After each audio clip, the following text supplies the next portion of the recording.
A common problem affecting sites of all different sizes and types is thin content.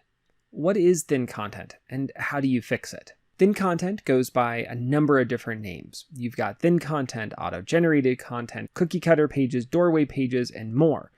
All of these terms are forms of low-quality content. And no matter what term you choose to use, what all these terms are trying to get at is that this is a type of page on your website that doesn't add much, if any, value to a visitor. And that's the thin in thin content. It's thin value being delivered to the visitor. It has nothing to do with the length of the page, it has everything to do with the quality of the page. In their quality rater guidelines, Google talks about beneficial purposes. They want to rank websites that are beneficial highly in search results. And if a page doesn't offer much purpose, doesn't offer much value, then it's considered thin, or it's considered low quality. Now, there's a couple different types of thin content. There's automatically generated thin content, and there's manually created thin content. As an example of an auto-generated thin content page, think about tag pages or category pages. For example, a tag page on a blog is probably just there to list out a number of different blog posts that have been tagged a certain way. However, a visitor who finds that page may not understand why those pages were tagged in that way. Why does this tag page exist? Why was this website linking to this tag page? What is it here for? This can be thin content or low quality content that does more to confuse visitors than help visitors. Manually created thin content pages are pages that were intentionally written but don't adequately address the subject matter being discussed. The common example of this is a page discussing a really complicated subject, but addresses that subject in only a matter of a few sentences. That's not enough to really address this particular topic. And Google is smart enough to pick up on that and know that not enough information is presented on the page. But this can happen with long pages too. You can have lots of words on the page, but they don't really adequately describe the subject at hand. We've all seen pages like this. They say a lot of words without really saying anything at all. Again, Google is smart enough to pick up on this, and they will consider that low quality or thin content. And for that matter, so will your visitors. Your visitors will arrive on a page like that and understand that this page doesn't do much to help them. This will leave them frustrated and confused. So how do you find and evaluate thin content on your website? One method that you can use to find and evaluate thin content is the qualitative approach. With a qualitative approach, you can go through each page of your website and make your own determination on whether the pages are high quality or low quality. Along with doing this evaluation yourself, you can also incorporate the people who are visiting your website. Talk to those people who are visiting your website and see what they think about this content. Does this content help them? Do they find it confusing? Do they find it lacking in any way? If they find it confusing or they find it lacking or they would describe it as low quality, then you know you have a problem to address on at least some pages of your website. You can also take a quantitative approach to evaluating thin content. In particular, in your web analytics tool, try and find pages that people aren't spending a lot of time on, or pages that have a high bounce rate or a high exit rate, as those are usually signs that the page isn't so helpful for the people who are reaching it.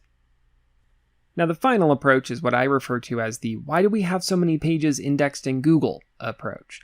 And what I mean by this is you go and you do a site colon query in your website, right? In Google, you type SITE colon and then your website URL. And when you do that, you might find that you have thousands of pages or hundreds of pages in Google's index, even though your website is much smaller than that. If this is the case, then you have a bunch of extraneous content being indexed in search results, and almost certainly a lot of that content is going to be thin, low quality content. You need to step through and identify what that content is so that you can remove it from your website. All right, we've found thin content on our website. We know that it's there. We've identified which pages are thin. Now what do we do about it? How do we fix the thin content that exists on our website? One option is you can remove the page altogether from your website. This is probably the cleanest option, probably the simplest option of all of them. You simply delete this page out of your website altogether. So you came across the thin page and now you've removed it. This tells Google that you are actively trying to make your website higher quality by getting rid of the low quality content that exists on your website. When you remove a thin content page, the question is, well, what do you do with that URL? The URL that used to contain that thin content could just return a 404 not found error. And by returning a 404 not found error, you're telling Google that that page no longer exists on your website. You've removed it. Alternatively, if you did have some traffic coming to this thin content page, or if you have a few backlinks pointing to this thin content page, you could redirect that URL somewhere else, especially if you have somewhere else that's really relevant and really related to the content that you removed. So if you had a thin content blog post that you've removed, but you have another blog post that talks about a similar subject, and it's a really high quality blog post, you could redirect that old URL that used to contain the thin content over to the high quality URL that contains that other blog post. The second option is you can rework the page to make it more valuable and make it more purposeful. I also tend to see this option working really well when you have many different thin content pages that could be consolidated together. So instead of 5 low quality pages, you have one really good high quality page on your website. This requires some work though, because you have to go through and figure out how are you going to rewrite this page? What can you really say to make this a higher quality page on your website? Another option is you can no-index the thin content page. So this is helpful to do when you know that the page might be evaluated as thin content by Google, but it is actually valuable to the people visiting your website. Take, for example, those tag pages we were talking about earlier. Maybe the tag pages look like thin content. They don't look like they serve a beneficial purpose, and Google might flag those as thin content.